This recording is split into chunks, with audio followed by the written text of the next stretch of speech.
बिस्मिल्लाहिर्रहमानिर्रहीम। इस वीडियो में हम जो परफेक्ट कंटिन्यूस टेंसेस हैं उनको देखेंगे। तो ये इस तरह के टेंसेस होते हैं। अगर आप कंसिडर करें मिसाल के तौर पर कि मैं सिर्फ ये कहूँ कि वो पढ़ रहा था, तो ये पास्ट कंटिन्यूस टेंस है। मैं पढ़ा रहा हूँ अगर कहूँ तो ये प्रेजेंट कंटिन्यूस टेंस है। और वो काम कर रहा होगा तो ये फ्यूचर कंटिन्यूस टेंस है।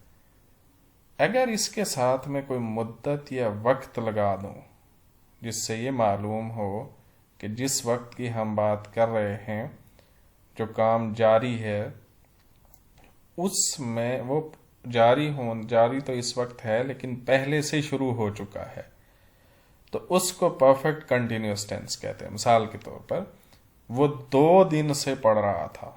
अगर हाल ही हम कर रहे हैं कि पढ़ रहा था तो ये कंटिन्यूस टेंस है। 2 दिन से पढ़ रहा था, इससे ये मालूम हुआ कि जिस वक्त की हम बात कर रहे हैं, जिस टाइम की, उस वक्त वो पढ़ रहा था, लेकिन ये पढ़ने का अमल 2 दिन पहले से जारी था, यानी 2 दिन पहले शुरू हुआ था। इसी तरह से देखें, मैं सुबह से पढ़ा रहा हूं, तो मैं जिस वक्त की बात कर रहा हूं कि इस वक्त पढ़ा रहा हूं, उस वक्त तो पढ़ा रहा हूं लेकिन ये पढ़ाने वाला काम पहले से शुरू हुआ है। तो वो 3 दिन से काम कर रहा होगा। हम जिस वक्त की बात कर रहे हैं उस वक्त वो काम कर रहा होगा, लेकिन वो काम 3 दिन पहले से शुरू हो चुका है। तो इस तरह की जो सिचुएशन होती है वो परफेक्ट कंटिन्यूस टेंसेस होते हैं। अच्छा, परफेक्ट कंटिन्यूस टेंसेस जो हैं उनमें हमने देखना होता है, हमने कहा था कि 2 ही जगह फर्क पड़ता है, एक हेल्पिंग वर्ब में और वर्ब में।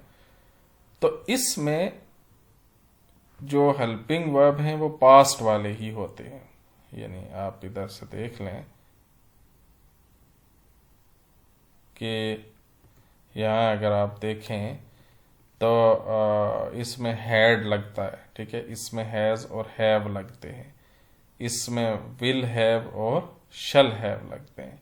यानी पास्ट में हैड, प्रेजेंट में हैज या हैव, जिस तरह के उसके वही रूल्स हैं, थर्ड पर्सन सिंगुलर के साथ हैव और बाकी सब के साथ हैव, और विल और शल। तो फ्यूचर में सिर्फ एक चीज इजाफा है कि उसमें इसके साथ बीन भी लगेगा, ठीक है।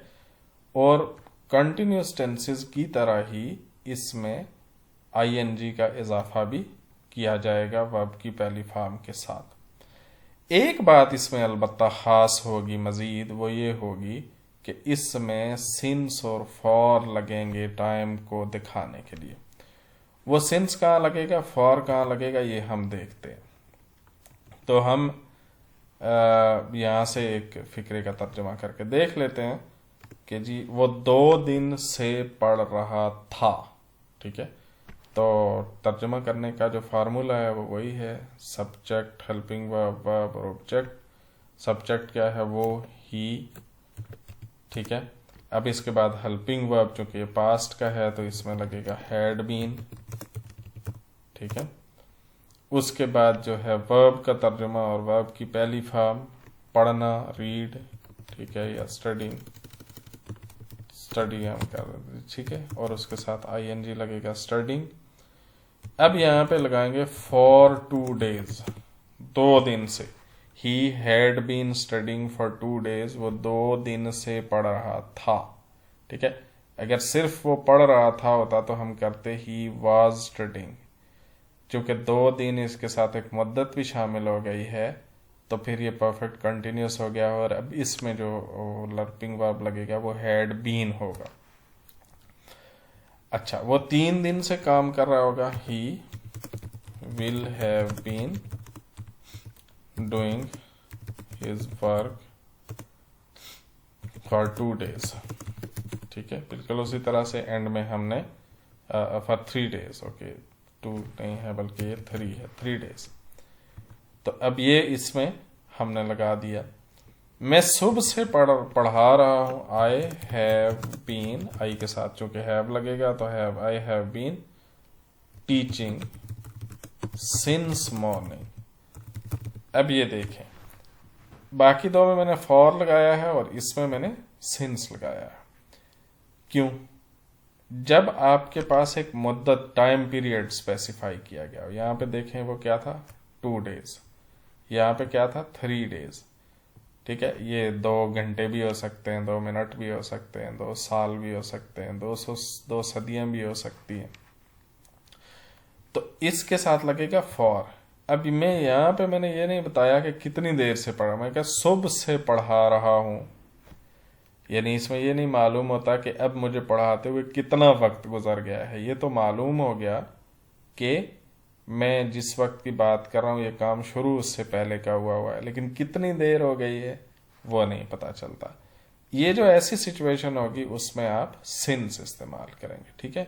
तो बाकी उसी तरह से है, इसमें कोई ऐसी प्रॉब्लम नहीं है। वो थी had been studying for 2 days, negative बनाना हो तो ही हैड नॉट बीन, आगे वही, ठीक है। और जब सवालिया बनाना हो तो हैड ही बीन स्टडिंग, आगे फॉर 2 days, ठीक हो गया। अच्छा, मैं सुबह से पढ़ा रहा हूं, I have been teaching since morning, I have not been teaching since morning, ठीक है। और have I been teaching since morning, तो सिंस मॉर्निंग हम नहीं लिख रहे, हम सिर्फ डॉट डॉट उसमें डाल देते हैं। तो ये वो तरीका है जिससे इन टेंसेस का तर्जमा किया जाता है कि इसमें इसके हेल्पिंग वर्ब क्या है, पास्ट के लिए हैड बीन, करंट के लिए जो प्रेजेंट परफेक्ट कंटिन्यूस है उसके लिए हैज बीन और हैव बीन, और फ्यूचर के लिए विल हैव बीन और शैल हैव बीन। और वो किसके साथ लगेंगे, ये वही वाले रूल हैं जो कि हैं इससे पहले परफेक्ट टेंस में लग चुके हैं। वर्ब की पहली फॉर्म के साथ आईएनजी लगेगा जिस तरह से कंटिन्यूस टेंसेस में लगते हैं, और सिंस और फॉर एंड में हम इस्तेमाल करते हैं वक्त को या मुद्दत को जाहिर करने के लिए। तो ये हैं वो परफेक्ट कंटिन्यूस टेंसेस।